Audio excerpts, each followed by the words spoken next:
다 같이 사도신경으로 우리의 신앙을 고백하겠습니다. 전능하사 천지를 만드신 하나님 아버지를 내가 믿사오며 그 외아들 우리 주 예수 그리스도를 믿사오니 이는 성령으로 잉태하사 동정녀 마리아에게 나시고 본디오 빌라도에게 고난을 받으사 십자가에 못 박혀 죽으시고 장사한 지 4일 만에 죽은 자 가운데서 다시 살아나시며 하늘에 오르사 전능하신 하나님 우편에 앉아 계시다가 저리로서 산자와 죽은 자를 심판하러 오시리라. 성령을 믿사오며 거룩한 공회와 성도가 서로 교통하는 것과 죄를 사하여 주시는 것과 몸이 다시 사는 것과 영원히 사는 것을 믿사옵나이다. 아멘. 찬송가 229장입니다. 아무 흠도 없고 229장입니다. 마이크를 조금만 내려주세요. 찬송가 229장입니다. 같이 부르시겠습니다.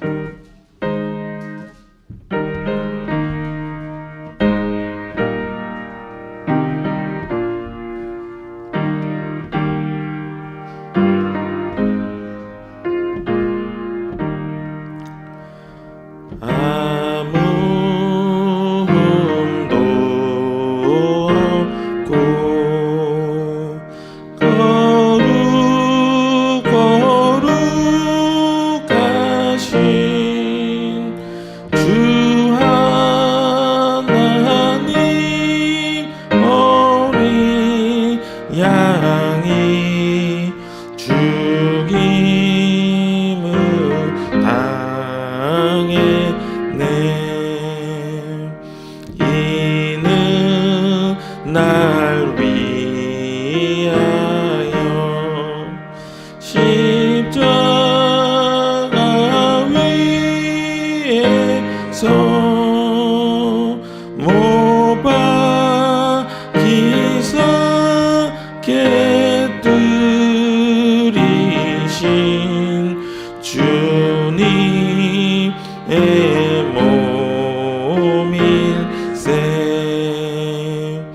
이는 날 위하여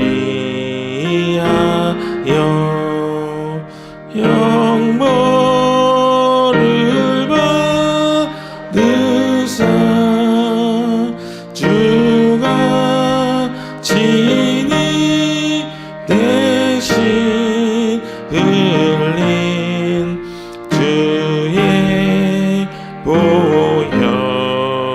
보혈일세. 이는 주가 지금 나에게 주시는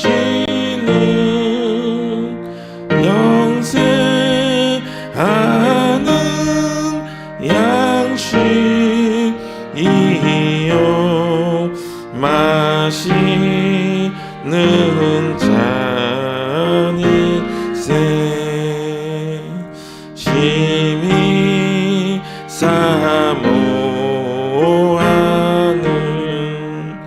떠나셨던 주님 속히 세상 다시 올 때 반가이 뵙겠네. 우리 그때까지 십자가를 지고 주의 자비함과 은혜 널리 전파세.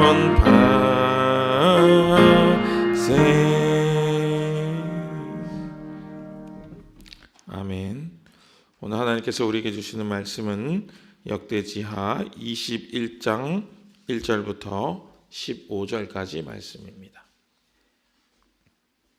역대지하 21장 1절부터 15절입니다.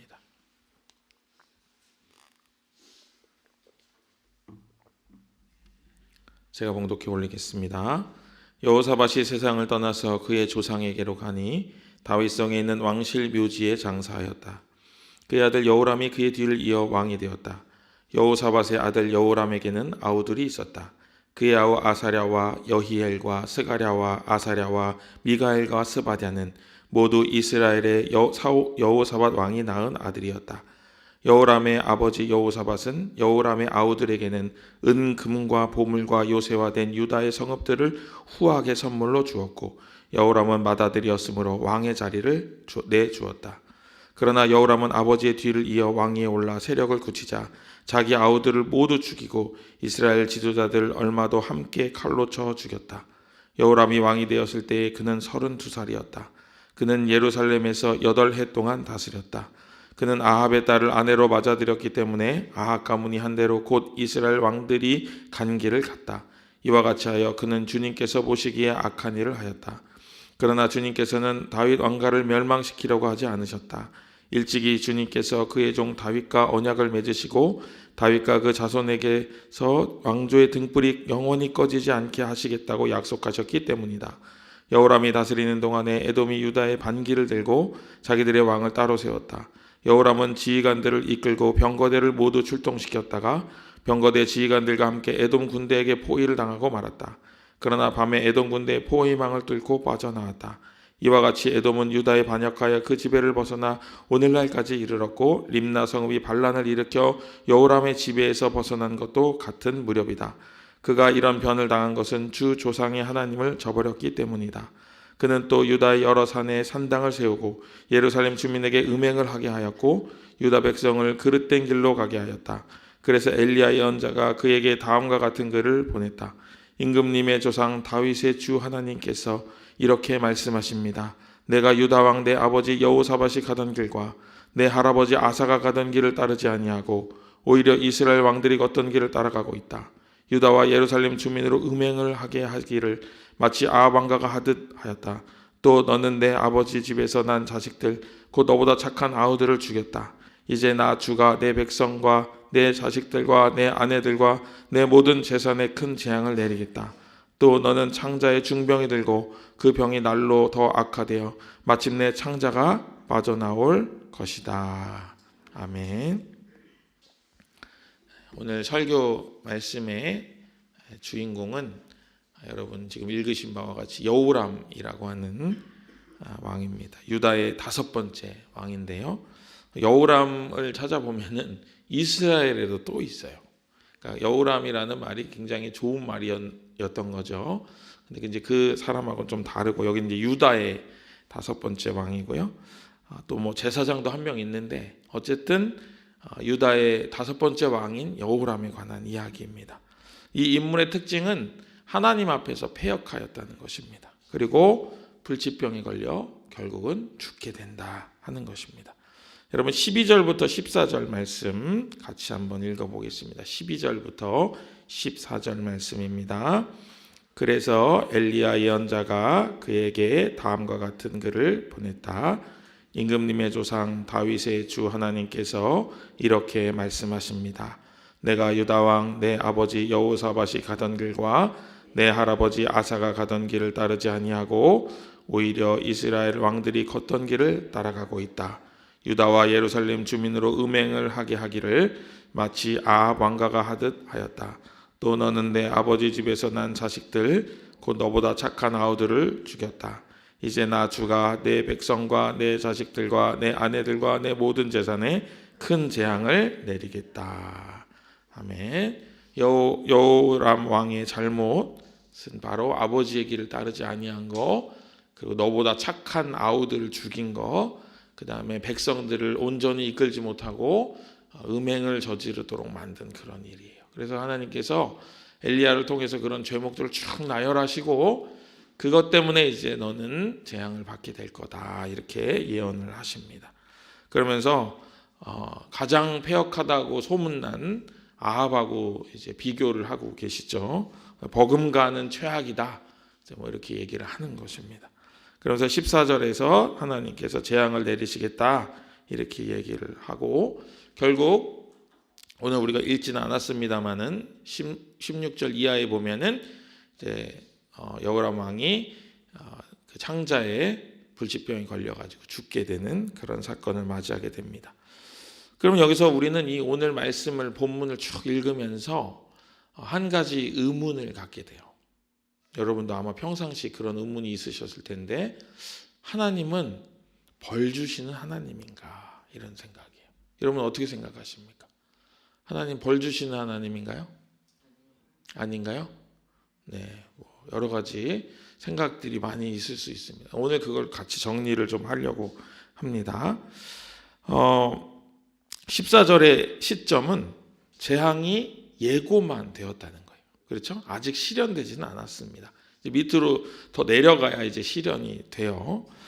재앙이 예고만 되었던 것이죠. 우리 요나 이야기 한번 생각해 볼까요? 요나가 니느웨로 왜 갔을까요? 하나님 뭐 하라 그랬죠? 니느웨가 멸망한다고 그거를 전해주라고 한 거예요. 그래서 요나가 어떻게 했나요? 도망가요. 가기 싫어가지고. 왜? 니느웨가 멸망하는 걸 바랬기 때문이죠. 그런데 결국 또 붙잡혀 와가지고 요나가 전하긴 전하는데 어떻게 전하죠? 작게 전해요. 작게. 막 이제 벌 받습니다. 뭐 멸망합니다. 이게 아니고 벌 받는데 야 큰일 나 죽어. 막 이렇게 한 거예요. 그런데 니느웨가 그 이야기를 듣고 온 성읍의 백성들과 가축까지 다 회개합니다. 그렇죠? 그래서 어떻게 됐나요? 멸망을 면하게 됩니다. 그렇죠? 그 이야기를 우리는 너무나도 잘 알고 있어요. 6절과 7절, 오늘 본문 말씀 6절과 7절 한번 볼까요? 6절과 7절입니다. 그는 아합의 딸을 아내로 맞아들였기 때문에 아합 가문이 한 대로 곧 이스라엘 왕들이 간 길을 갔다. 이와 같이 하여 그는 주님께서 보시기에 악한 일을 하였다. 그러나 주님께서는 다윗 왕가를 멸망시키려고 하지 않으셨다. 일찍이 주님께서 그의 종 다윗과 언약을 맺으시고 다윗과 그 자손에게서 왕조의 등불이 영원히 꺼지지 않게 하시겠다고 약속하셨기 때문이다. 그래요. 여호람 왕이 잘못하고 지금 문제가 생겼어요. 그리고 나중에 재앙을 말씀하시죠.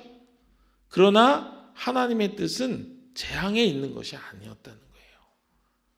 멸망의 뜻이 있는 게 아니에요. 그렇죠? 지금 미리 얘기하시잖아요. 영원히 꺼지지 않겠다고 하신 약속을 지키려고 그냥 두셨다 하는 거잖아요. 이게 바로 하나님의 본심인 거예요. 하나님의 마음은 재앙을 경고하시고 그쪽으로 가지 않기를 바라신다 하는 것입니다. 그게 하나님의 본심입니다. 재앙을 말씀하시지만 글로 가지 말아라 하는 것이죠. 창세기에도 나오잖아요, 여러분. 선악과 따먹으면 어떻게 된다 그랬죠? 정령 죽으리라 이렇게 나와요. 우리 한국 사람들은 그걸 어떻게 읽냐? 어떤 심상으로 읽냐면 너 선악과 따먹으면 죽는다 이걸로 읽는 거예요, 그렇죠? 그게 진짜 죽으라는 거예요. 먹으면 죽으니까 먹지 말라는 거예요. 먹지 말라는 거죠. 먹지 말라는 거예요. 그러나 먹어서 어떻게 됐죠? 인생에 죽음이 찾아왔잖아요. 죽음이 들어오게 됐잖아요. 그거는 사람의 결정으로 벌어진 일이라는 거예요. 하나님은 재앙이 목적이 아니고 회개하여 하나님께 돌아오게 하는 것이 목적이다 하는 것입니다. 그럼 재앙이 임한다는 것은 하나님께서 재앙을 직접 주신다는 건가? 오늘 말씀에 보면 내가 너에게 재앙을 주겠다 이렇게 말씀을 하시니까 직접 재앙을 주시는 것처럼 보입니다. 그러나 조금 달라요. 뭐냐면 하나님께서 은총을 멈추시는 거예요. 그것만으로도 우리에게는 엄청난 재앙이 되는 거예요. 로마서 1장 23절과 24절에 이런 말씀이 있습니다. 그들은 썩지 않을 하나님의 영광을 썩어 없어질 사람이나 새나 네발 짐승이나 기어다니는 동물의 형상으로 바꾸어 놓았습니다. 이게 뭐냐면 로마서에 보면은 21가지 죄악이 나오는데 그 죄악이 이렇게 하나님의 영광을 썩어질 것으로 바꾸었다 하는 걸 요약해서 이야기해 주는 거예요. 24절에 뭐라고 하냐면 그러므로 하나님께서는 사람들이 마음의 욕정대로 하도록 더러움에 그대로 내버려 두시니 서로의 몸을 욕되게 하였습니다. 아멘. 그냥 뭐라고 하냐면 그걸 건져주시는 게 아니고 어떻게 했다고요? 내버려 두셨다. 그러는 거예요. 내버려 두셨다. 그래. 은총을 멈추시고 죄악 가운데 있도록 그냥 두셨다 하는 것입니다. 이때부터는 어떤 가책이나 메시지도 없는 거예요. 이때가 사실 가장 위험할 때인 거죠. 부모는 어린 자녀가 잘못하면은 화를 내고 혼을 내기는 합니다. 그러나 그렇다고 해서 애 밥을 안 먹이거나 잠을 안 재우거나 옷을 안 입히거나 막 밖에 추운데 막 집어 던져 놓거나 이러진 않아요. 그러나 그게 계속되면 어떻게 하죠? 부모도 점점 더 강도를 높이는 거죠. 그렇죠? 보호를 거두는 거죠. 부모가 자녀에게 내려주고 있는 보호를 거두는 거예요. 그리고 안위함을 거두는 거예요.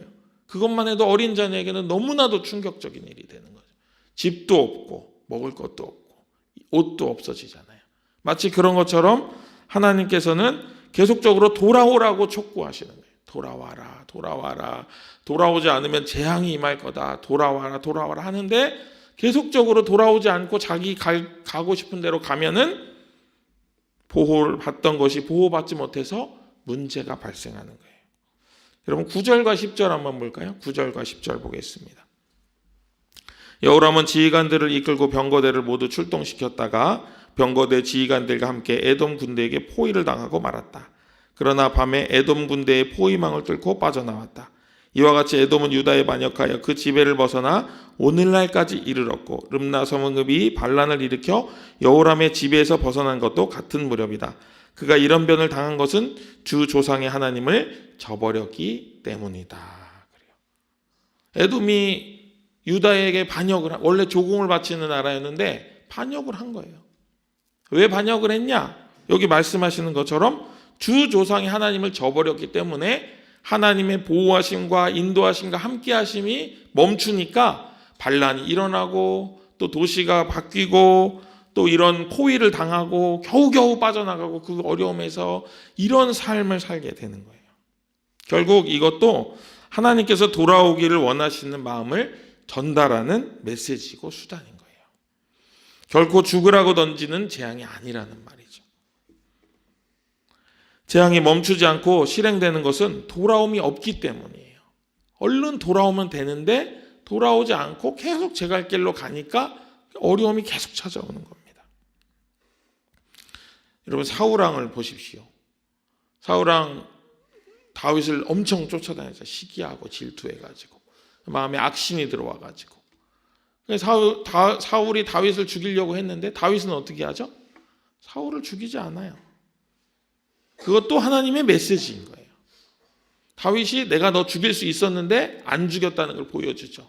물통을 가져오기도 하고 옷자락을 조금 베가지고 보여주기도 하고 그 메시지인 거예요. 근데 그걸 알아듣지 못하니까 결국 사울은 자기가 칼을 물고 죽는 그런 상황에 놓이게 되는 거예요. 그냥 내버려 두니까 알아서 죽는 거예요. 하나님이 터치하지 않으셔도 재앙을 일부러 주지 않으셔도 그렇게 스스로 죽음을 선택하게 된다 하는 것입니다. 오늘 말씀을 읽으면서 우리 삶을 되돌아봐야 합니다. 우리 삶에 갑작스러운 어떤 사건이 생겼을 때 이 일이 왜 나에게 왔을까 묵상해야 되는 거예요. 그리고 그 일이 딱 닥쳤을 때 제일 먼저 점검해야 될 것이 바로 하나님과 나와의 관계입니다. 이건 뭐 내가 죄가 있어서 막 그런 개념이 아니고 권선징악으로 막 내가 죄가 있으니까 징벌을 받고 내가 착하게 살면은 그런 개념이 아니에요. 내가 하나님과의 관계에서 내가 하나님께로 돌아가야 될 것이 있는가를 재빨리 점검을 하는 겁니다. 그리고 그것이 온전한데도 그런 어려움이 온다면은 그것은 하나님의 시험일 가능성이 높아요. 여러분 아브라함을 한번 생각해 봅시다. 아브라함에게 하나님이 어느 날 나타나셔가지고 뭐라고 하시죠? 22절에 창세기 22장에 아들을 바쳐라 그래요. 아브라함이 밤새 고민했어요. 밤새 고민했어요. 이게 뭘까? 이게 뭘까? 그런데 아브라함은 어떻게 하죠? 망설이지 아니하고 물론 당황은 했지만 당황한데 멈추지 않고 그대로 실행을 합니다. 그렇죠? 그러고 나서 칼로 탁 찌르려고 하니까 하늘에서 소리가 나서 멈추라고 하죠. 그러면서 뭐라고 마지막에 하시냐면 네가 이제 나를 두려워하는 것을 이제 내가 알겠다. 그만해도 된다. 무슨 말이에요? 하나님이 아브라함이 하나님을 두려워하는가 두려워하지 않는가를 시험하시기 위해서 주신 문제였다는 거죠. 내가 하나님과의 관계가 온전한데 어떤 문제가 일어난다면 그것은 시험일 가능성이 높아요. 그러면 오히려 우리는 기뻐해야 합니다. 어떤 의미로? 내가 내 믿음을 하나님께 증명해 보일 수 있는 기회구나 하고 기뻐해야 합니다. 그것이 바로 하나님이 우리에게 주시는 사건의 의미라는 거예요. 근데 이거를 우리가 때마다 철마다 구별할 수가 없을 수도 있죠. 그러면 어떻게 하면 돼요? 원래는 우리가 시험을 막 보잖아요. 중간고사, 기말고사, 이런 어디 무슨 입사 시험 이런 거 보잖아요. 그러면 시험 볼 때 응시자가 시험 낸 사람, 출제자에게 물어보면 돼요, 안 돼요? 그거는 반칙이죠. 근데 하나님의 시험은 출제자에게 물어보면 답을 알려줘요. 그걸 내신 분에게 물어보면 답을 알려주세요. 하나님, 이 일이 저에게 왜 일어났죠? 하고 하나님과 나의 관계를 정리해보고 하나님이 그에 대한 응답을 주시는 거예요. 그러면 그대로 가면은 문제가 해결이 되는 것입니다. 아, 이래서 주셨구나. 이래서 이게 나에게 찾아왔구나 하는 거예요. 근데 그게 보이지 않아요. 그럼 어떻게 하면 돼요? 믿음을 지키면 되는 거예요. 믿음을 붙잡으면 되는 거예요. 그러라고 믿음을 주신 거예요. 우리가 다 이해할 수 없지만 그 일이 나에게 벌어지는 데는 이유가 있고 그 이유를 믿고 있는 거예요. 그리고 나에게 그걸 주신 하나님이 선하시다고 하는 그 성품을 붙잡고 버티면은 그 일이 지나가게 되는 거예요. 지나가면 알게 되는 거예요. 깨닫게 되는 거예요. 여러분 앞에 어려움이 있다면은 먼저 하나님과의 관계를 한번 이렇게 정리해 보시기 바랍니다. 내가 기도할 때 하나님 마음이 나의 마음에 부어지는지, 내가 찬송할 때 하나님의 임재하심을 경험하는지, 나의 기도가 온전히 하나님의 뜻에 부합하는 기도를 드리고 있는지, 내가 읽는 말씀이 하나님의 마음을 느끼는 그런 귀한 은혜의 말씀이 되고 있는지 점검하고 체크하는 것입니다. 그리고 그 어려움을 바라보는 것입니다. 그러면 여러분에게 하나님께서 그것이 경고인지 아니면 믿음을 증명할 시험인지를 깨닫도록 지혜를 허락하실 것입니다.